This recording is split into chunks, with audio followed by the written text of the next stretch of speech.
Watch this. We just have to watch this together. Okay, good. And now let's meet the final two SmackDown women's participants. The final two SmackDown. She really pauses that. SmackDown. Welcome everyone to Ring the Bell. This is DS. And I'm Lola Star. I love your Trish Stratus look. Wait a minute. I thought you didn't like yellow. I personally do not like yellow. I hate the color. You're sitting next to two yellows. I'm feeling a little attacked right now. This is gold. Thank you. Gold. Okay, so let's jump right into Raw. Let's go right into Moment of Bliss, where the competitors are announced. Start with Natty first. Excited. People are loving it. I popped. Nobody popped. We got our predictions right. We did. We picked everyone correctly. We snapped.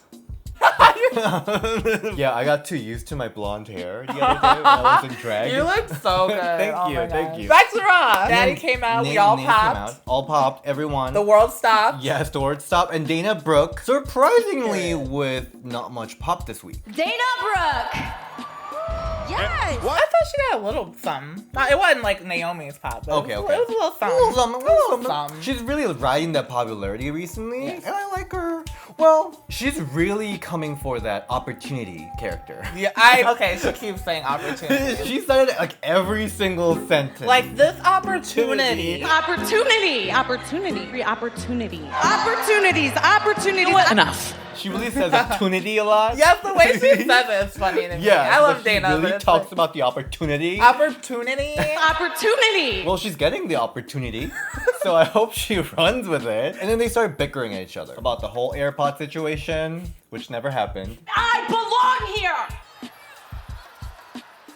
Everyone forgot. Who could forget that iconic feud? I thought this was pretty horrible. Oh, you didn't like it? Last time she cut her promo on Ronda Rousey, she was really like putting it in, talking about how she really deserves this. With Natalya, it was just like no weight to it. It seemed like kind of seemed meaningless. I don't know. Yeah. Okay. Naomi came out with big pop. Big pop. Big yes. pop. Alexa started doing that whole fake sincere again. That's like her thing now. And she was like, you know what, girls? Stop chatting over me. We should talk about the sanctity, the divinity of women's division. And I was like, okay. You're right. You're right. Naomi was kind of like, okay, where is this going? Naomi was like the only one. Like, I'm not buying this white woman bullshit. Like, but all the other blonde people are like, you're right, sister. Say it. I thought everyone looked really dumb. I mean, okay. And then Naomi challenged Alexa Bliss. I actually really liked that part. Mm-hmm. She wasn't dressed up in her gear. Yeah. So I thought Alexa was just gonna be like, no, I'm not whatever. But she actually had a match. And I Yeah. was like, oh, I'm kind of into it. I think this was like the first time she came out and like didn't have on heels for a moment of bliss. And she had that stupid shoes. Yeah, I didn't get that. Before we go into the match, let's talk about the Raw side. Natalya, Dana Brooke, Naomi, and Alexa Bliss. 4 of them are going to be in the Money in the Bank. I'm fine with it. I want that veteran to be in there. We need someone who, like, stands the ground and help the people, you know, with the pacing and everything. Dana Brooke, she has good storyline, coming all the way from that Ronda Rousey match. This is awesome she's even in the match, so I'm just happy about absolutely. that. Objectively, we just haven't seen much from her. That's true. So I want to see what she can do. Yeah. If she can use that acrobatic moves and somehow put that into this match, I think this could be great. Because Money in the Bank, these are the match that Tamina looks amazing. As in, like, if you really nailed those little spots, you will look great. Okay. These matches can be really big opportunity for Dana to hit those acrobatic moves and look amazing. And nail the opportunity. Yeah, I think this could be great. And then she could be the queen of opportunity. Do it. Opportunity. She should get an opportunity gear. I'm sure she would f***ing do that. If she doesn't win a title ever, she should just come up with the WWE Opportunity Women's Championship. Okay. Wow, that's like a Jobbers champion belt, isn't it? Opportunity. This is a great opportunity for Dana. Naomi's gonna work the house down, great, and then Alexa's gonna bring the popularity. And I mean, I think she's a great worker. Like, she's not super flashy, but I mean, I still feel like she does good at I it. do want to see Twist of Bliss out of the ladder or something like that. yeah. Because last match she didn't do much. No, she didn't do anything. Yeah, but then still, like, she's one of the most popular women. She gets some wicked forearm. But last year we had Sasha Banks, Charlotte Flair, all the big names in there. So I mean, I guess this one, Alexa's gonna be like the named one, the bigger stars of the match. yeah. So let's move to the match. This is a new PG era Brian Panties match. It's a shoe match. Pick up that shoes and you win. I just didn't get it. Like, What is the reason? What was the reason, bitch? Just like the Victoria was shocked to find out that she was in a cage match. Alexa Bliss and Naomi found that they're in a shoes match. They were like, oh my god.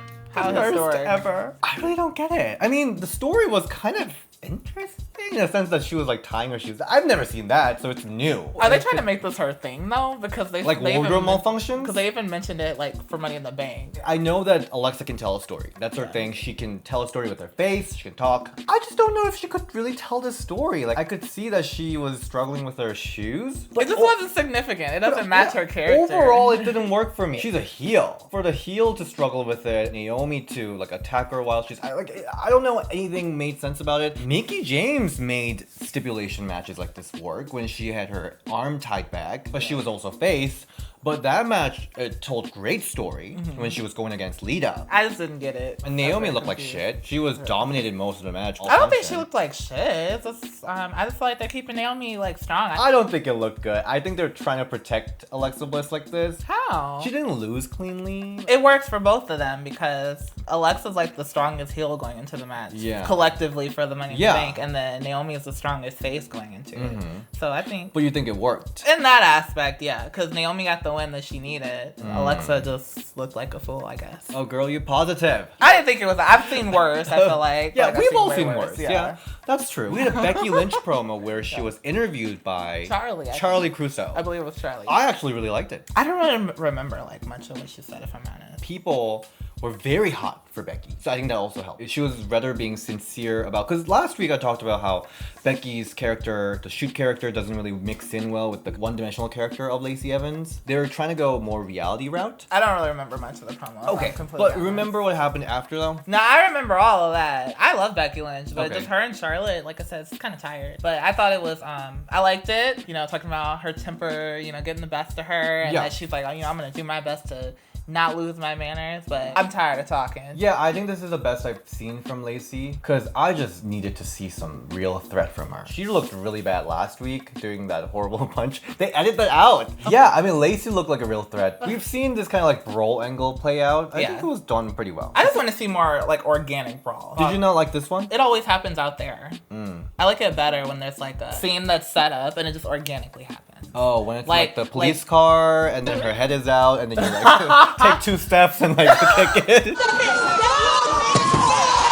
For example, had Becky been... What does a man do? You know what men do? They shave each other's back. Let's say Becky was in the back like getting ready for her match. Lacey walks past and then she's like, oh, well, looky here. I thought about this. I actually thought about that because I was like wondering why is she being interviewed on the ring instead of being inside. But then I think people will just want to see Becky Lynch. You know what I mean? She's like the biggest Well, star. yeah, but I mean, they could have still, like, didn't she have a match anyway? She didn't. I think they just wanted to have her out there because she's like the biggest star. So I kind of understand it from that perspective. But they need to figure out different ways. Because I feel like they, one, too much of the same thing with the same people, and then they keep putting them in, like, the main stuff, so they don't get a break. And I feel like that's why the match quality is kind of going down, too. I'm so happy that we're getting more and more patrons. Thank you so much for joining. Thank you so much, Billy. Thank you so much, Aubrey Jewel. And MCF, thank you for joining our Patron family. We should come up with a name for them. That's gonna be our homework for next week. Okay. But thank you so much about it. Belle army. No. I think we're very close to NXT reviews. So we should start watching there. The yellow brand. I think that's the only yellow I'll tolerate. Okay. The Bumblebee brand. So thank you again.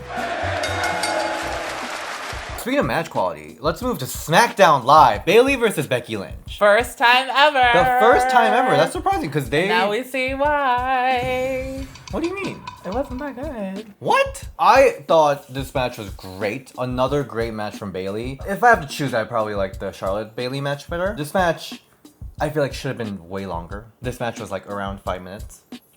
And for how much they promoted it as the first ever with Bayley and Becky Lynch, it was in like the middle of SmackDown. I thought at least this could have main event. But still, for what we've given, we just got a little taste of what they can do. They were flowing very well. Their reversals were great. And then just energy from Bayley was just so refreshing. She is fired up.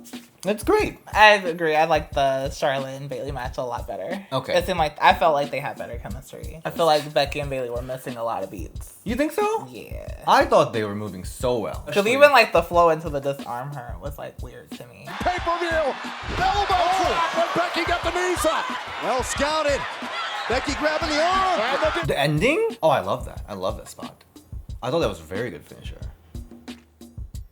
It made sense. Fine. And going back to how this was their first match, they literally last week talked about how Bayley, this is 0 time you've beaten me. And the week after, Bayley just got beaten. But that's good. Make her the underdog again. I do see that, but I also think it's a little missed opportunity. Opportunity. All these opportunities are just fleeting. What's worse than losing matches is having like horrible matches. Bayley has been performing so well. A lot of people are saying that she's second fiddle to Sasha Banks, but she did so well. We're getting excited for Bayley again. And it's great. Even though she's been losing, I think it's great. I think it's good, yeah. Yeah, Charlotte came in after the match, did a big women's right to Becky Lynch. I thought she did a big boot to Bayley that was like botched. Oh, that's right. Oh, she did big boot. Yeah, not a woman's right. They look the same to me. It's just okay, I get it. She did.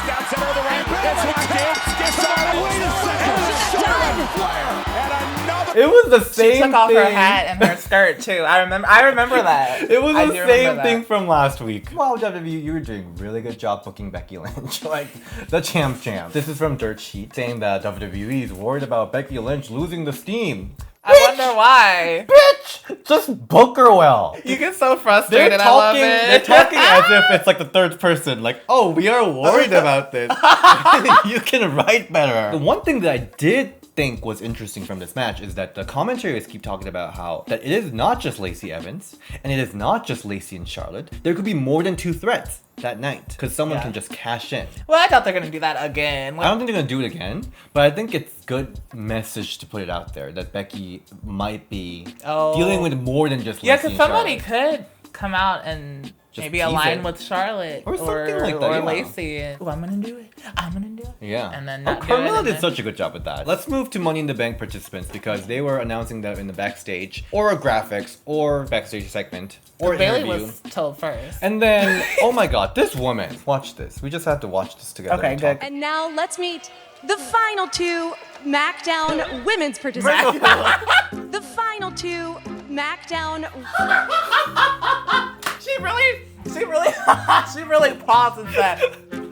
SmackDown. She looks so like terrified. Like this was her first like interview. This is not her first. She's been consistently bad, I feel like. But not this bad. I was like, what'd you say, girl? SmackDown? And Ember Moon came and she's like, I have many names, but I'm gonna make name for myself. Why was I speaking Southern? I don't know. Yeah, what was that? I'm gonna be known as Miss Money in the Bank. Ember Moon was talking about how she'll be the Miss Money in the Bank. Girl. I don't think she wrote it for herself, but that is really not her character. Like, she's a freaking werewolf. She's a freaking war goddess. She's a freaking Sheena. She's gonna talk about how she's gonna go out there and destroy every single bitches out there. You know, she's going to eclipse the competition. But then she's coming there, she's like, I'm gonna be the Miss Money in the Bank. Hell no! Somebody say my name, you call me? I think Carmella will be interesting, especially as a face. I wouldn't be mad if she won it again. You think so? Yeah, I wouldn't be mad. She did so good with it. And like if she cashed in for the Raw title and won it, wouldn't be mad. Anyway, I think Ember would be definitely the workhorse of this match. I would be super excited for that because she did amazing last year too. And then of course we had a backstage segment between Sonya Deville and Mandy Rose, which was really heartfelt. I know, it was cute. But I'm like, really cute. They had a very iconic moment. Sonya's acting though, I was really into it. She seems so sincere. I mean, because they're real friends. I mean, she did botch one word. This close to winning the Women's SmackDown Championship this year. Thing. But other than that, I thought her performance was great. I love seeing her. She didn't say SmackDown, so it's okay. SmackDown champion. They've already like teased breaking up so much. Do you think this is gonna go in a Sasha Bayley way where they like break up? I hope not, because they went back and forth too much. Just keep them one way. I think there's just so much potential as a single superstars for them. That's why I want to see them go their separate ways. There's so much potential as a solo person. Yeah, if they're not gonna use them in the tag division, then yeah, sure. Okay, well, let's go to the tag match. This entrance theme song was so there was her. Hey, cheese. Flocked out about her. This mix that WWE came up with between Kairi and Asuka was horrendous. Someone was playing Asuka music for 3 seconds, Kairi music for 3 seconds, and then they fought this jobbers who were actually they were really cool. Interesting. Yeah. The queen, the African queen or whatever. Yeah, I was really into her. She did not much, but she had she had so much character charisma. and everything. Yeah, I was like, who is she? Isn't that how James Ellsworth got hired? Because he did that one match, but he didn't really make an impression. I mean, he did, but he didn't. It was more like just his appearance. I think she could be a great breath of fresh air for SmackDown.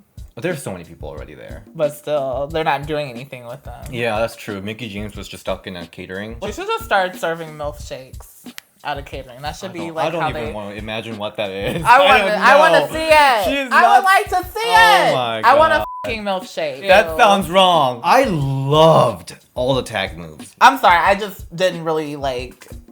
I just wasn't feeling it. It was not the same. It was off to me. It just seemed like they were really just trying so hard to look like a team.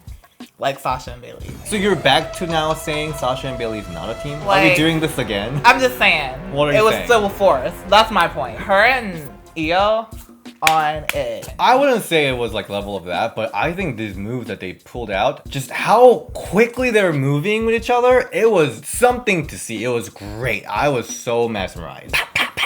It was so cool. Okay. You didn't think it was cool? You thought Iconics moves were so much cooler? Is that what it is? I'm not even talking about the Iconics. I'm just you love their tag moves. I do. Yeah. Everybody knows that already. It just still seems like they were trying really hard to look like a team instead of it just like happening.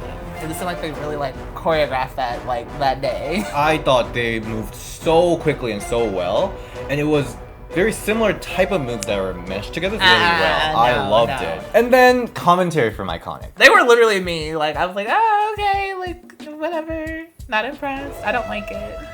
Wait, okay. Weren't they so funny? They always are funny. I thought they were especially funny this time. Because I usually hate when people like, on the commentary. Like, who does that? I don't know. There are a couple people who are on commentary. I'm just like, oh my, this is so annoying. They were supposed to do that, but it was just so funny. I was just like laughing. Billie Kay, I'll have to say. Her comedy, sense of timing, everything's so perfect. And didn't she say you gotta be joking me again? I feel like she's been saying that more and more. I think they're making that her thing. Is there a thing? Yeah, loved it. Oh, they were so funny. And they were like, who are these people anyway? And then, like, nobody knows. Yeah, because although the future of Kairi and Asuka may be bright, current state of the women's tag team division is... And then I was... Sure. I mean, the thing is, like, I was watching this match with Kairi and Asuka, and I was like, I really kind of want to see what they could have done with Sasha and Bayley. That would have been so good. That would have been so good. Anyways, okay. So that is it for our weekly review. You can find me at Nintendo Boy DS. You can follow me at The Lola Star. Bye. Bye.